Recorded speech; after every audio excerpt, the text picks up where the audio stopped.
Before I get into my eulogy, I just wanted to give a little bit of historical background so you can know the person that I'm pretending to be as I give my eulogy about the death of a soldier who was in World War I.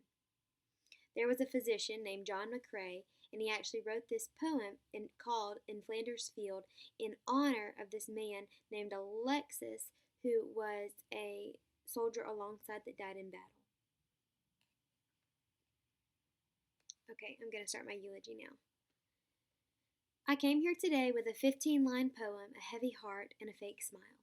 I planned to leave here today with just as much, but as I was sitting in that pew and as the church was singing those hymns, my eyes shifted to the front section up front where Lieutenant Alexis's sons are sitting.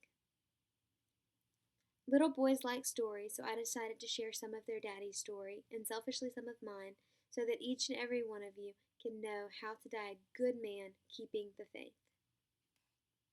It was the 14th day in battle.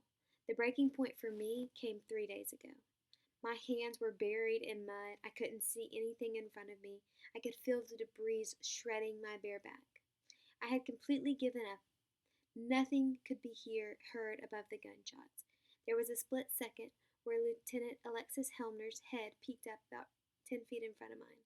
He looked back and kept one eye on me and one eye on the enemy, because that's what he did.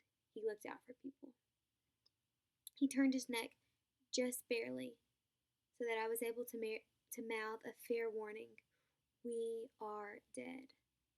He used his equally mud-entrenched hands to maneuver very slowly, a foot at a time, to where he could move backwardly and kick his legs up from the high ground and into the safety of my trench, my hideaway spot.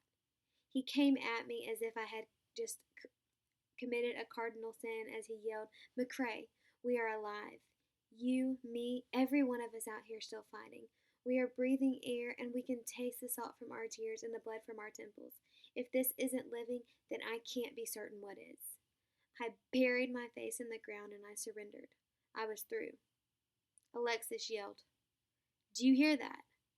I heard it all. I heard gunshots, artillery shells, people fighting, yelling, commands coming from the soldiers still on their feet. Yes, I hear it. I'll never forget. Alexis said, "Not that.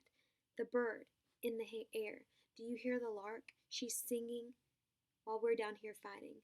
The battle is still not won. Our quarrel hasn't been fought. The enemy is still on our territory, but yet we're hiding out in this trench like a couple of sissies. Let's go." I looked away from his eyes, and I will never forget that I mumbled pathetically, No, you go on. I'm just going to stay here." I shifted my eyes up to the sky once more, and I saw the bird, and then I imagined that the field that we were standing on wasn't stained in red blood, but rather stained in red poppies.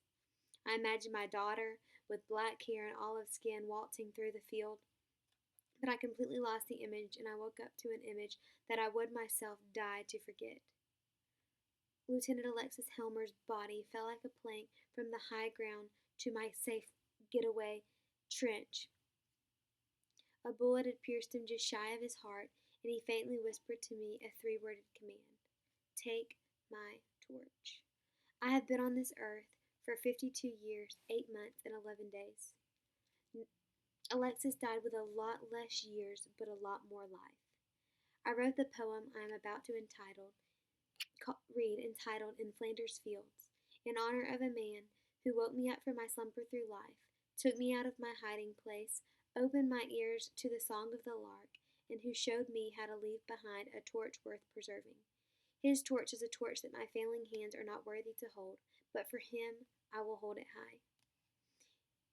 And here's the poem.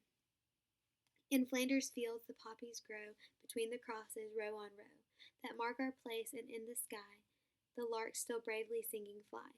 Scarce heard among the guns below, we are the dead, short days ago. We lived, felt dawn, saw sunset glow, loved and were loved, and now we lie in Flanders fields. Take up our quarrel with the flow, to you from failing hands we throw. If you break faith with us to die, we shall not sleep, though poppies grow in Flanders fields. Thank you so much for listening to my eulogy about 2 men who served in World War I.